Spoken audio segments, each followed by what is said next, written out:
বন্ধুরা দেখো ফাইনালি পুজোতে আমরা গ্রাম পৌঁছে গেলাম। এটা পুজোর ভিডিও হচ্ছে। আগে তো ভিডিওগুলো দিতে পারিনি, কারণ গ্রামে আমাদের নেটওয়ার্কের খুব প্রবলেম হয়, সেই জন্য ভিডিওগুলো আপলোডও করতে পারিনি। আর পুজোতে ব্যস্ততার কারণে ভয়েস ওভারও দিতে পারিনি। তো দেখো আমরা পঞ্চমীর দিনে গ্রাম পৌঁছেছিলাম। পঞ্চমীর দিনে লাড্ডু মিঠাই এগুলো হতে ছিল। মিঠাইগুলো প্রথমে চিনির আর গুড়ের মিঠাই হলো, তারপরে নিমকি হয়েছে।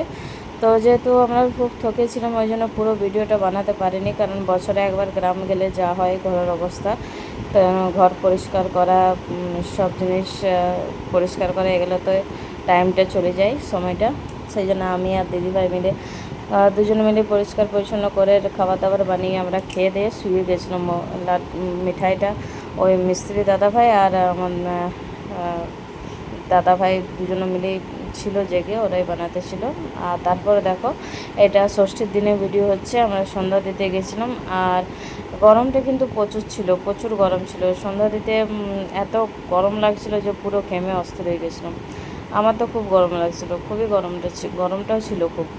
আর দেখো এখানে আমি আর আমার ছোট ছেলে আর মেজো ননদ এসেছিলাম সন্ধ্যা দিতে। মেজো ননদ চলে এসেছিলো ষষ্ঠীর দিনের সকালে, সকালে এসেছিলো বাড়ি, শ্বশুর বাড়ি থেকে। তো এখানে সন্ধ্যা দেওয়ার পরে আমরা এবারে বাড়ি চলে যাব, কারণ আজকে পিঠা বানাতে আসবে। আমরা তো বানাতে পারি না, গ্রামে একজন কাকিমাকে বলা হয়েছিল ওই সব গুড়ি ফুটে পিঠে বানাতে। খেতে তো খুব ভালো লাগে, কিন্তু বানাতে পারি না, এটাই অসুবিধা হয় যে বানাতে পারি না। আর শিখলে হয়তো শিখে যাব, কিন্তু সময়ও পাই না, কারণ সেই তো পুজোতেই যাওয়া হয়। তো যখন বাড়ি টাড়ি পরিষ্কার করা এই করা, ওইটাই 2-3 দিন চলে যায়, সেই জন্য সময়ও পাওয়া যায় না। ওই জন্য কাকিমাকে বলা হয় ওই এসে পরে সব গুড়ি টুড়ি ফুটে পিঠা বানাই। তো যাই হোক, এবারে মেজদি জলদি চলে এসেছিলো বলে মেজদি ওর সাথে একটু সঙ্গ দিয়ে দিচ্ছিলো পিঠে বানাবার জন্য, কারণ একাতে একটু দেরি হয় বলে মেজদি ওর সাথে বানাতে ছিল। আর আমরা এদিকে সবজি বানিয়ে পরে রুটি বানাতে বসবো। এটা দেখো এখানে এটা আমাদের হচ্ছে গ্রামের বাড়ি। আমার স্কুটিটা এখানে দাঁড় করানো আছে। স্কুটিতে আমার হাজব্যান্ড এসেছিলো, ও তো চলে গেছে পুজো করতে, ও পুজো করতে যায়। আর এখানে দেখো আমি রুটিগুলো বেলবার জন্য রেখেছি, এদিকে ভিডিও বানাচ্ছি। সেই কাকিমা বলছে দাঁড়া আমাকে শাড়িটা ঠিক করতে দাও, তারপরে ভিডিওটা বানাও।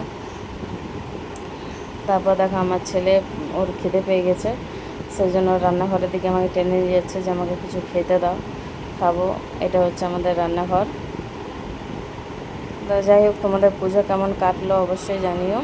আর এখানে দেখো দাদা পুজো করতে বসেছে ষষ্ঠী। আমার শ্বশুর আগে পুজো করতো দুর্গা পুজো, আমার শ্বশুরের বাবা করতো, তারপর আমার শ্বশুর, আর এখন দাদা ভাই করে পুজো।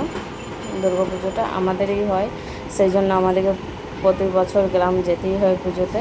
তো বন্ধুরা, তোমাদের ভিডিওটা কেমন লাগলো অবশ্যই কমেন্টে জানিও। Bye bye.